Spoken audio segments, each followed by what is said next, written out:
అనేక తప్పులు చేసినప్పుడు వాళ్ళని దండించడం ఈ రాజు యొక్క ధర్మం, ఈ రాజు యొక్క సోదరుల యొక్క ధర్మం. ఆ ధర్మాన్ని నిర్వర్తించకుండా ఉండడం అనేది తప్పు.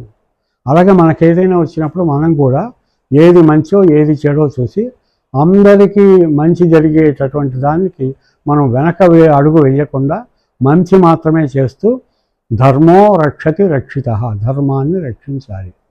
ఒక చిన్న కథ చెప్పుకోవాలంటే అంతా మన మంచికే అని అనుకోవాలి. ఆప్టిమిస్టిక్ థింకింగ్ అనేది ఉండాలి, పాజిటివ్ థింకింగ్ ఉండాలి, నెగిటివ్ అనేది ఉండకూడదు. నష్టాన్ని గురించి ఆలోచించద్దు. మనం ఈ పని చెయ్యాలి, ఇప్పుడు ఎదురకుండా ఈ పని ఉంది, ఈ పని చెయ్యాలి అని అనుకుని చేయడమే. దాని లాభ నష్టాల గురించి మనం ఆలోచించి అది వస్తాయి, తప్పకుండా వస్తాయి. మంచి పని జరిగినప్పుడు తప్పకుండా వస్తాయి. బాగా జరిగితే ఫస్ట్ క్లాస్ వస్తుంది. చదవడం వరకే మన బాధ్యత. కాబట్టి ఉద్యోగం చక్కగా చేయడం వరకే మన బాధ్యత. కర్తవ్య నిర్వహణ మన బాధ్యత.